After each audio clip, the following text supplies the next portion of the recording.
Hello everyone, कैसे हैं आप सब। एक बार पुनः से कोचिंग क्लासेस पर स्वागत है। उम्मीद करता हूं आप सब अच्छे होंगे। प्यारे बच्चों, आज केमिस्ट्री का पेपर तो हो गया और केमिस्ट्री का पेपर ब्लास्ट हुआ ही। थोड़ा सा हम चर्चा कर लेते हैं किस तरीके से आपका केमिस्ट्री का पेपर ब्लास्ट हुआ। ठीक है, चलो सबसे पहले अपन एक क्वेश्चन की बात करते हैं बच्चों। जो 4 नंबर में क्वेश्चन आया था, ये वाला क्वेश्चन शायद इतना है ना अंधेला है कि आपको दिखेगा नहीं। अभी थोड़ा सा मैं आपको बताता हूँ क्वेश्चन। ये वाला क्वेश्चन शायद बच्चों आप लोगों को दिख जाए, ये वाला क्वेश्चन। ठीक है, ये क्वेश्चन था, पहला क्वेश्चन था भाई, एसीटोन और ऊष्मा की उपस्थिति में NaI की क्रिया कराओ। तो आप लोगों को फिंकलेस्टीन अभिक्रिया मैंने बताया था, क्वेश्चन भी दिया था और रिवीजन भी कराया था। देखो, दूसरा बच्चों एथेनॉल की उपस्थिति में ऊष्मा की, ये वाला क्वेश्चन मान लीजिए कठिन था। लेकिन HBr की क्रिया पराक्साइड प्रभाव, तो मार्कोनिकाव का विपरीत नियम लगेगा। और जो अगला नंबर चौथा बच्चों मार्कोनिकाव का नियम लगा देते, बस HBr की क्रिया। मतलब 4 नंबर में 3 क्वेश्चन ऐसे करना था। लेकिन जो बच्चे कुछ नहीं पढ़े हैं, जो बच्चे साल भर से मेहनत नहीं किए हैं और 3 दिन में सोचते हैं कि हम क्वेश्चन बस से मतलब अच्छा टॉप कर जाएंगे, तो ये गलत बात है। ठीक है, ये क्वेश्चन आप देखो। फिर चलते हैं बच्चों, अपना जो क्वेश्चन आया था, ये आंकिक क्वेश्चन उत्प्रेरक वाला। ठीक है, जो अपना इसका टी हाफ निकालना था बच्चों, बहुत ही इजी क्वेश्चन था। ठीक है, बहुत ही इजी क्वेश्चन था। उसके अथवा में क्वेश्चन जरूर घुमाया था, लेकिन जो टी हाफ निकालना है वो बिल्कुल सिंपल क्वेश्चन था। अब इसके बाद बच्चों अपन यहाँ पे बात करते हैं, क्वेश्चन नंबर 18 में आया था मोल अंश, आपके में हो सकता है आगे पीछे हो। मोल अंश निकालना हमने बताया था और यही क्वेश्चन कराया था एथिलीन ग्लाइकॉल का। आप जाकर यूट्यूब पे देख लेना, एथिलीन ग्लाइकॉल का कराया था बच्चों। ठीक है, साथ में हमने एथेनोइक अम्ल भाई मोललता निकालना सिखाया था कि WB/MB गुणे 1000, WB/MB गुणे 1000/WA, ये फार्मूला आपको बताया था। और सीधा सीधा आंसर आएगा, सीधा सीधा आएगा। अब बच्चों जैसे अपना एक क्वेश्चन आया था कि फिनाल के साथ जिंक चूड़ के साथ, कल बताया था, उसमें लगभग 20 मिनट का लेक्चर था, उसमें फिनाल और जिंक की क्रिया करा के बताई थी मैंने। मिथाक्सिकथान HI बनाने की, भैया हेलो एल्केन में आपने पढ़ा होगा HI की क्रिया। HI की क्रिया पढ़ते बच्चों, ईथर से आप बना सकते हो हेलो एल्केन। तो ये क्वेश्चन थोड़ा सा घुमाया था। अब बच्चों आप लोगों को पता है कि एथेनॉल है, अम्लीय पोटेशियम से ऑक्सीकृत, ऑक्सीकरण करेंगे बच्चों तो सीधे अम्ल में बदल जाता है। पहले अपना जो एल्कोहल होता है पहले एल्डिहाइड में बदलता है और फिर अम्ल में बदलता है। ये क्वेश्चन भाई ये बहुत कठिन नहीं है, बहुत कठिन नहीं है। जिनको लगता है कि बहुत कठिन है, बहुत कठिन नहीं है। और चलते हैं बच्चों, जैसे कुछ क्वेश्चन बहुत ईजी थे। IUPAC नाम फिक्स था, आना ही था। हमने बोला था 2 नंबर का आएगा, 3 नंबर का आ गया। IUPAC नाम फिक्स रहता है बच्चों, फिक्स रहता है IUPAC नाम।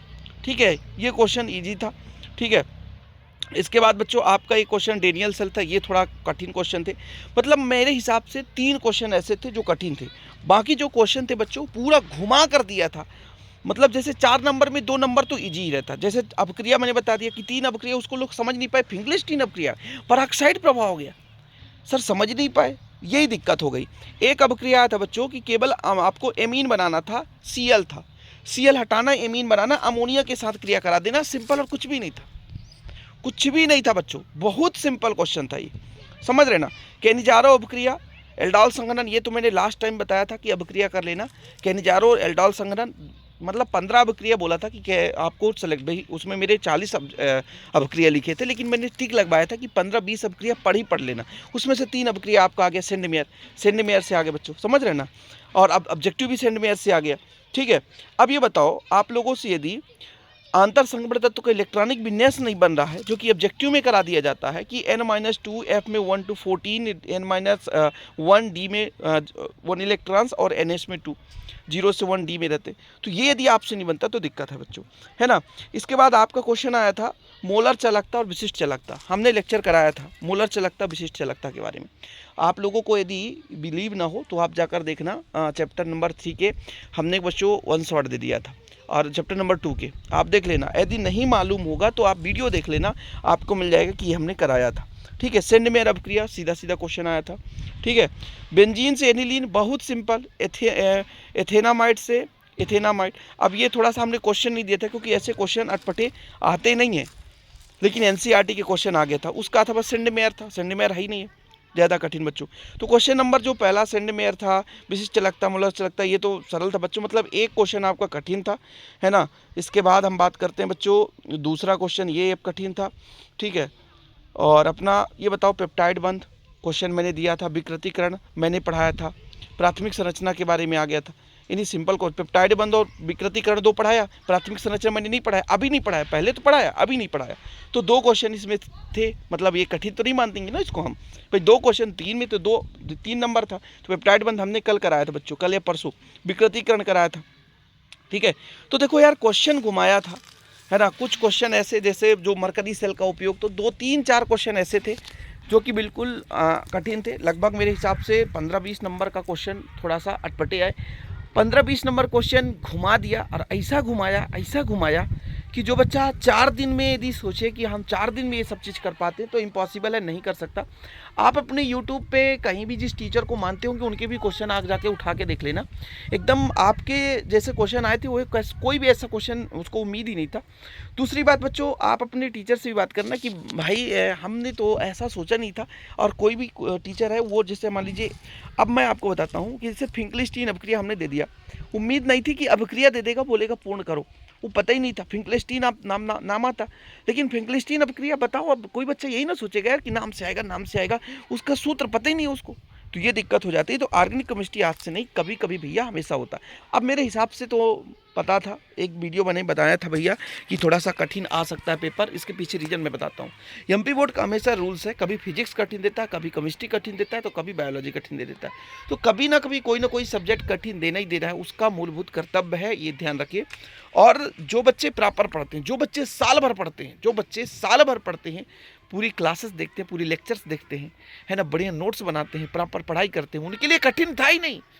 अंकित क्वेश्चन बच्चों मैं बता देता हूँ, 99% कुछ ऐसे था, 10 गुना हो जाता है। ये परीक्षा बोर्ड में था, सीधा उठा के दे दिया। हाँ, उसके साथ एक और जो क्वेश्चन दिया उसको लपेट देता है साला। वो थोड़ा जो मीडियम बच्चे हैं वो कोई नहीं कर पाएंगे, आप नहीं, कोई नहीं कर पाओगे भाई, उम्मीद से पढ़ा होता है ना। चलिए कोई बात नहीं है, बायोलॉजी के क्वेश्चन आपके लिए आते रहेंगे। अभी मैं स्कूल में रहता हूँ बच्चों, तो जब लंच टाइम मिलता है मेरे को तभी मैं वीडियो बना सकता हूँ। बाकी तो बच्चे तो इतना हल्ला करते हैं कि शोरगुल का, और गले में खराश है, क्योंकि केमिस्ट्री में बहुत सारे क्लास दिए, उम्मीद से थोड़ी से हट के आया। IUPAC नाम पढ़ाया था तो आया, हिंदी का नियम, ये सब चीज़ सरल क्वेश्चन तो बहुत आए हैं, लोगों को लगता है कि नहीं आया है, लेकिन जो क्वेश्चन घुमाए, अब जैसे बताया ना, ऑर्गेनिक केमिस्ट्री में जो बच्चा नहीं समझ पाया, सीधा मैंने पेरोक्साइड प्रभाव पढ़ाया, मार्क को निकाब कराया, है ना बच्चों, सीधा मतलब कुछ क्वेश्चन सीधे पढ़ाने का डायरेक्ट आया है। फिनाल की क्रिया ऑक्साइड की, बिल्कुल बहुत सरल क्वेश्चन है ना। आप लोग एल्कोहल का ऑक्सीकरण, एल्डिहाइड बनेगा, एल्डिहाइड के बाद अम्ल बनना ही बनना है, सब लोग पढ़े हैं। लेकिन भाई जो 2 दिन में 2 वीडियो देख कर गया होगा तो वो बिल्कुल फेल हुआ होगा, और ऐसे बच्चे फेल होंगे भी, क्योंकि भाई यदि साल भर नहीं पढ़ेंगे तो लास्ट टाइम में कितना कर सकते हैं। चलिए ठीक है बच्चों, बायोलॉजी में जितना हो सकता है भाई टीचर के माध्यम से आपको पढ़ाया जाएगा, जितना उनको सेलेक्टेड क्वेश्चन आएंगे, हमारे विष्णु सर हैं वो पढ़ाएंगे, लेकिन आपको भी पढ़ते रहना है, हर एक टॉपिक को कवर करो। हालांकि अब मेरे हिसाब से ये है कि केमिस्ट्री का पेपर हार्ड आया तो बायोलॉजी का पेपर हार्ड नहीं आना चाहिए, ठीक है। कोई दिक्कत नहीं बच्चों, आपके साथ हम जितना हो सकता है, हम देखो भाई साल भर पढ़ाते हैं, जो हमारे बच्चे साल भर हमसे पढ़ते हैं उनके पेपर अच्छी जाएंगे, जो 2-4 दिन के लिए जुड़े हमसे, और जो यदि पूरा पढ़ लिए। ऑब्जेक्टिव की बात करते हैं, ऑब्जेक्टिव हमने कल 400 करा दिया था, है ना, उज्जैन वाली PDF से पूरे क्वेश्चन आ गए, हमने कहा सोल्यूशन करा देते हैं, बच्चों के लिए हेल्प हो जाएगा, और आज मैक्सिमम क्वेश्चन आ गए। तो पेपर भाई ऑब्जेक्टिव को इजी दिया, उधर कठिन दे दिया, ठीक है। बाकी आप लोग चैनल पे जो भी बच्चे बायोलॉजी पढ़ना चाहते हैं तो हमारे चैनल पे जुड़े रहें, जल्द ही जल्द बच्चों आपके लिए कंटेंट आना शुरू हो जाएगा। जय हिंद, वंदे मातरम।